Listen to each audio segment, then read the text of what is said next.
So hi guys, so welcome back to our YouTube channel, RFX Mix. At sa habang ito guys ay meron tayong ihahayag na ah, video no kung saan ay yung Agilan Davao guys ay pumahataw na no. Talagang iwinagayway na yung kanyang pakpak at saka yung mga matatalim na clue no ay iniisa-isa na niya guys yung mga nambabatikos at tumitira sa kanya nung kasagsaga ng Quadcom no at ayan rumisbak na yung Agila ng Davao na si VP Sara guys no ay tinitira na niya yung mga tumira din siya no tumira sa kanya nung nakaraan no sa Quadcom at ngayon ay iniisa-isa niya yung inumpisahan itong issue na to guys ay inumpisahan ng Quadcom at ngayon ay dito yata magtatapos sa campaign program no campaign rally ng mga politician ngayon guys. So napakaganda ng banat ng Agila ng Davao na kung saan pasimple no na binabanatan yung lahat ng mga batikos at ay gustong sumisira sa kanya ay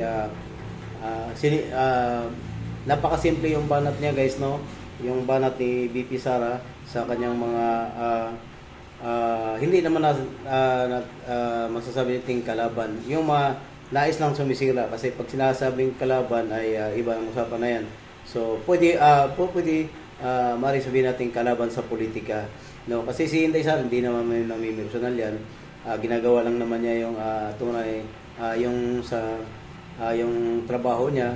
So, ganon po guys, no? At ito ay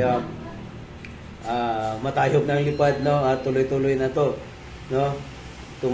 Tumutuloy na yung paggaspas ng kanyang mga pakpak, no? Yung yung tapang, yung bangis ng Agila ng Davao. Ayan na, humahataw na.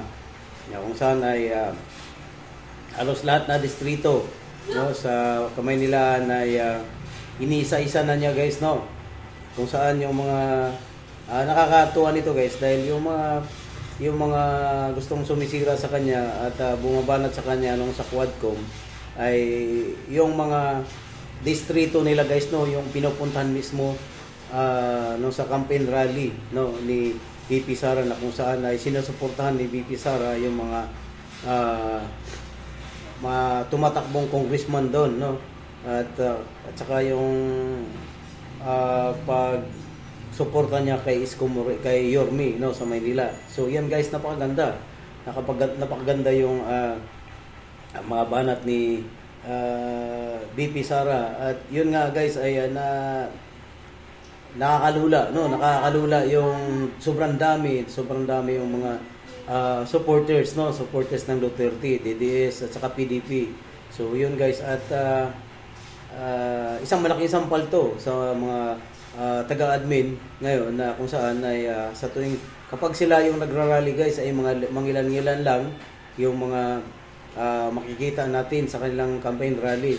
Pero dito guys no ay malayo pa ay sinasalubong na si BP Sara. Bagamat si BP Sara ay hindi naman tumatakbo ngayon guys no ay sumusuporta lang sa kanyang mga kandidato no sa mga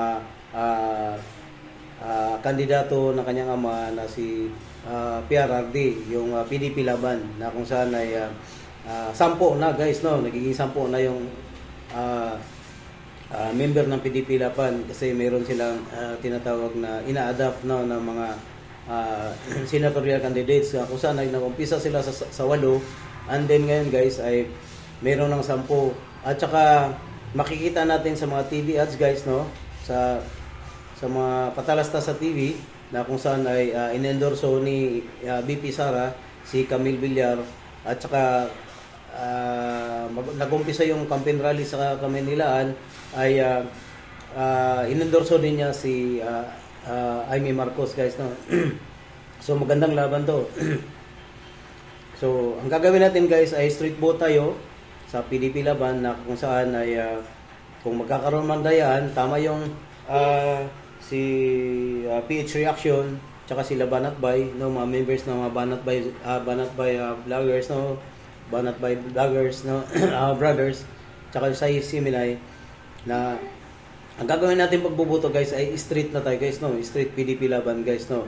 Kaya kailangan nating matatambakan natin ng husto yung ating kalaban at kung saan ay kahit mandaya man sila guys ay hindi nila mahabol yung mga boto natin. So siguraduhin natin guys na ay mag-straight vote tayo at may panalo natin yung PDP laban guys, no? Para nang sa ganun ay pagdating ng June 21 or 22 na kung mag-resume guys, no, or basta kung kailan mag-resume yung impeachment trial ni VP Sara ay hindi obra kasi alam natin na yung sa Quadcom na yung bumabatikos kay VP Sara ay matatalsik na yung mga yan. Alam na natin, no, na mawala na sa pwesto yung mga yan, mapapalitan ng bago yan. At saka sa senatorial race yun, kailangan natin ipanalo. Kapag mananalo yan guys ay sigurado na tayo na ligtas na si VP Sara sa impeachment trial. Kasi alam ko na majority tayo pagdating ng botohan sa na magno-no, no, sa impeachment trial, no, sa darating na Hunyo or Hulyo kung matutuloy man yun. So ganun guys yung ating gagawin. Na dapat ay magkakaisa tayo upang matulungan natin at pati na yung sitwasyon ni PRRD ay mapabilis yung pagpapawi niya dito, pabalik dito sa ating bansa na kung saan ay sa ating pagkakalam, no, sa ating mga nadidinig na mga balita-balita ay malapit na, no. Hindi natin alam kung kailan yung malapit na yan, basta ang importante na may assurance tayo or may mataas yung porsyento na makakauwi si PRRD. At yan ang maganda guys, no, kapag nakauwi si PRRD na kung saan ay tawag dito ay tawag ay magandang laban kasi re-race back yan guys, no, lalo na sa Latrillanes, Dilima, yung mga yan, at saka yung isang pari na kung saan ay kasabot nila, tatlo sila nito ay may lumulutang na witness, no, na kung saan ay binayaran nila para magawa yung gusto nila na sisirain ang pangalan ni Pangulong PRRD at saka yung pamilyang Duterte, no. So ito guys ay political yun ang political agenda nila guys. Pero ngayon ang nangyayari ay unti-unti nang bumaliktad. Kahit naman guys, no, makikita natin sa araw-araw na balita yung mga ibang mga kaalyansa ng admin na kung saan ay unti-unti na kumalas, no. Una si Senator Amy ay kumalas na sa grupo and then yung iba ay sumunod na rin. So yun guys ay malinaw na hindi na sila mismo ay hindi na nila naintindihan yung pamamalakad ng admin. So tayo pa kaya guys. So ang gagawin natin guys ay ating suportahan guys, no. So titingnan natin guys, no, papakita natin, no, credit sa nagka-cover nitong video na to na kung saan ay ginagamit natin tong video na to na ating isisingit dito, no, na kung saan ay si VP Sara ay nag-ikot-ikot na sa Kamaynilaan at unti-unti nang binabanatan yung ng kanyang pakpak, no, at saka yung bangis, no, at saka yung mga talim ng mga kuko ng agila ay humahataw na. At yun nga, sabi ko ay pumapagaspas na ang kanyang pakpak, ang pakpak na agila na Davao guys. So panoorin natin guys. So ayan, papakita ko sa iyo yung video na ating nakita and then papakita ko rin sa inyo at kung paano niya binubudyak sila Abante, sila Chua, yun, yung isa pa yun, no? So ayan, makikita natin guys. So panoorin natin.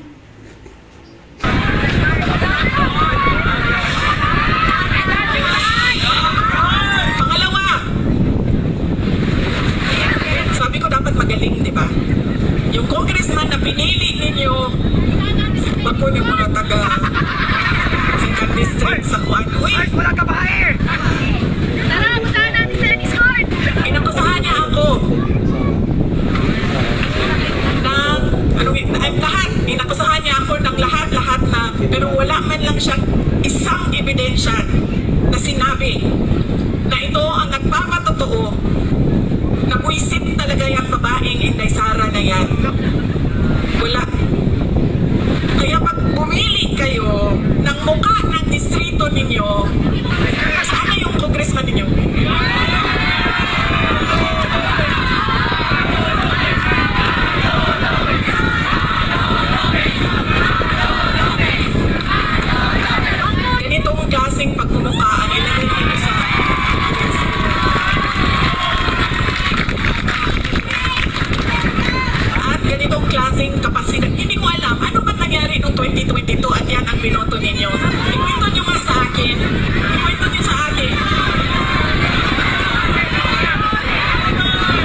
inyo. Kasi ang ugali natin, in-endorse ng sikat ang apelido, kinabuto ko na ito. Sumayaw, kumanta, napatawa ako, bahala na yung pangako mo, hindi natutupad, okay ka na. Yan ang, kita nyo, nasaan na yung bansa natin ngayon. Sa tangkungan na tayo. Ay, sorry, in-endorse ko din pala si BBM. Humingi-hingi ako ng patawad.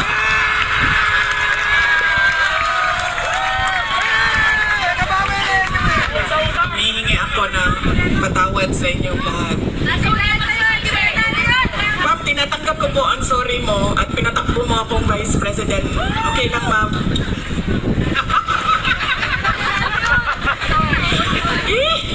Sabi, mahuli na to, uy. Kaya na ba, boy?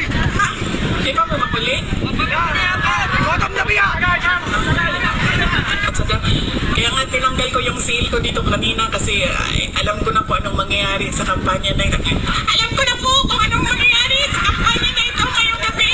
Wala ko.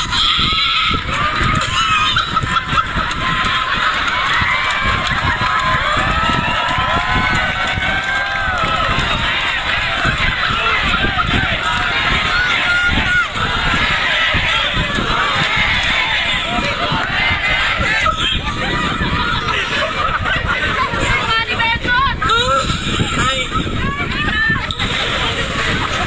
Sakit sa ulo. Ako ay hindi kandidato. Baka kasi Duterte kayo ng Duterte.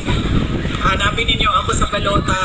Hindi po ako kandidato ngayong eleksyon na ito. Ako po ay nandito bilang isang botante din. Nagpapaalala sa inyo. Hindi dahil sikat yan, hindi automatic ang boto.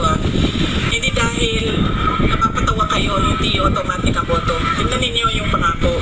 At yes, ma'am. Ngayon, pati ako, ma'am, nagising. Nagising ako, ma'am, na-impeach na ako. Yawa ng mga tawhanan ni Wip. Kasira ng ano.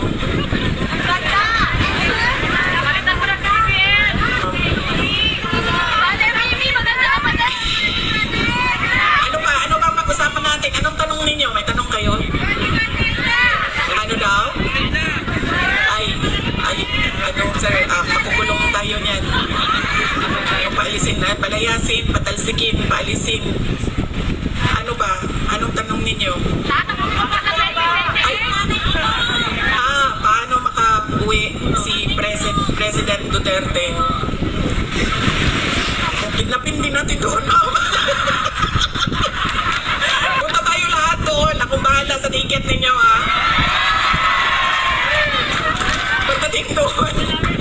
Pagdating doon, kidnapping. Alam niyo, kawawa siya kasi nung tumawag siya, kinento niya sa akin, diba?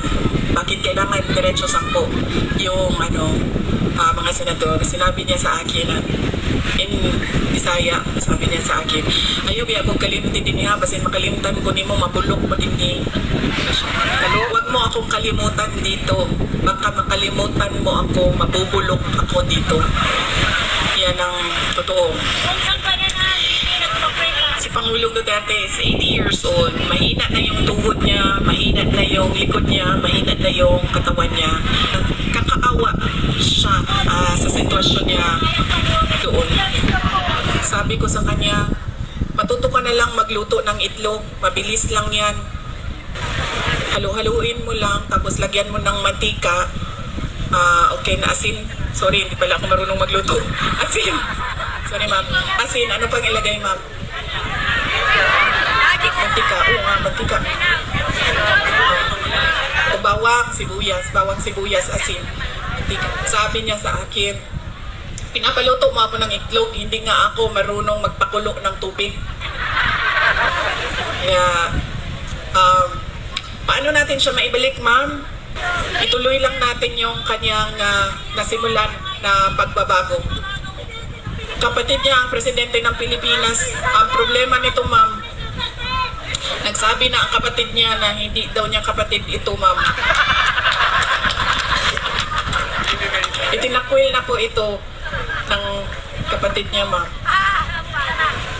Nakakaawa din. Madami ang nakakaawa ngayong panahon na ito. Hindi lang si President Duterte, hindi lang si Senator Amy Marcos, mga tao na nagugutom, mga tao na biktima ng kriminalidad, mga tao na walang oportunidad sa trabaho. Alam niyo ba kung gaano kadami ang ating mga kababayan na nagpupumilit pumunta sa abroad para magtrabaho?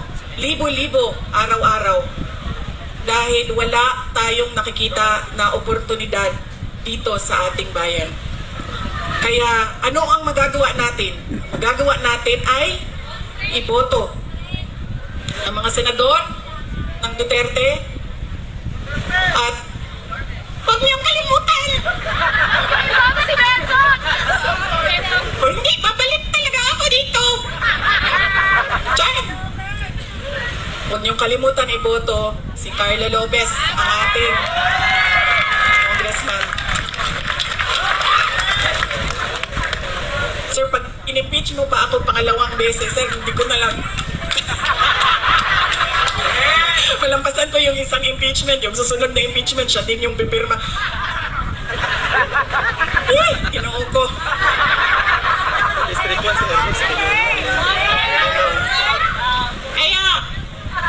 Kaya, ulitin ko po yung pagpapasalamat ko sa inyong lahat, sa oras ninyo, sa panahon ninyo, sa pakikinig ninyo, sa pasensya ninyo, sa pagmamahal ninyo, at sa inyong patuloy na pagtitiwala sa akin, sa dating Pangulong Rodrigo Duterte, at sa aming pamilya. At salamat po, Mayor Isko Moreno Dumagoso, sa pagpapahiram ng microphone, kuryente, LED wall at stage ngayong gabi na ito. Napakabait niyo po. Alam niyo ba, mahirap maghanap ng stage. Subukan mo ba? Mahirap maghanap ng stage ngayon ha. Kahapon doon ako sa Bacolod. Meron na akong rally. Sabi ko, rally. Oo nga eh. Dalawang bangko dapat, Mayor, kasi hindi ako kinakaya ng isa lang. Sabi nung kasama ko kahapon, ayan na yan, chair, tumayo ko na lang dyan. Sabi ko, kulang yan, kumuha ka ng isa, hindi ako kaya ng, isa lang, dapat dalawang bangko.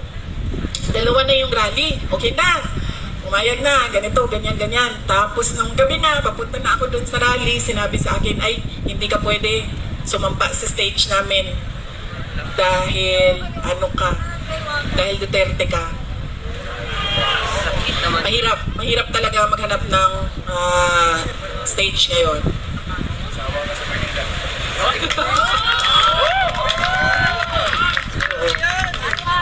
Bukas po, iniimbitahan ko kayo lahat. Doon na naman po ako sa distrito ni si Joel Chua na.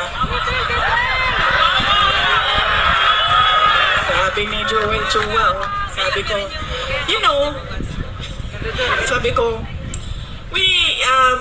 the appointing authority of the Undersecretary of the Department of Education is, sabi ni Joel Chua, the DepEd Secretary. Sabi ko, no! The President of the Philippines! Yan ang pinili. Bakit nagboto si Joel Chua noon? Bakit? Ikwento nyo nga sa akin.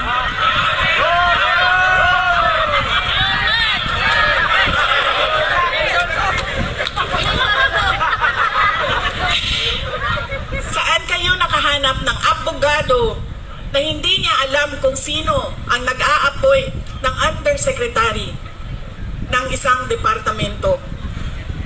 Well, dito sa Maynila, mahanap niyo yan, si Joel Chua, doon sa distrito niya. Yan ang sinasabi ko. Dahil inendorso ng sikat at magaling na mayor, hindi niyo na inisip, tama ba na iboto ko itong tao na ito? Mukha yan ng distrito ninyo. Yan ang magsasalita para sa inyong lahat. Kaya siguraduhin ninyo maganda ang boses, may nalalaman, at may sinasabi ang inyong mga kandidato at mga leader. Dahil yan, muna inyong garbo dinhi sa inyong distrito. Yan ang pride ng inyong distrito, ng inyong syudad. Mga kababayan, ang lahat ng ginagawa natin ay para sa Diyos, sa bayan, at sa bawat pamilyang Pilipino. Syukran.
na magpapili siya kung ngayon na iboto ko ninyo.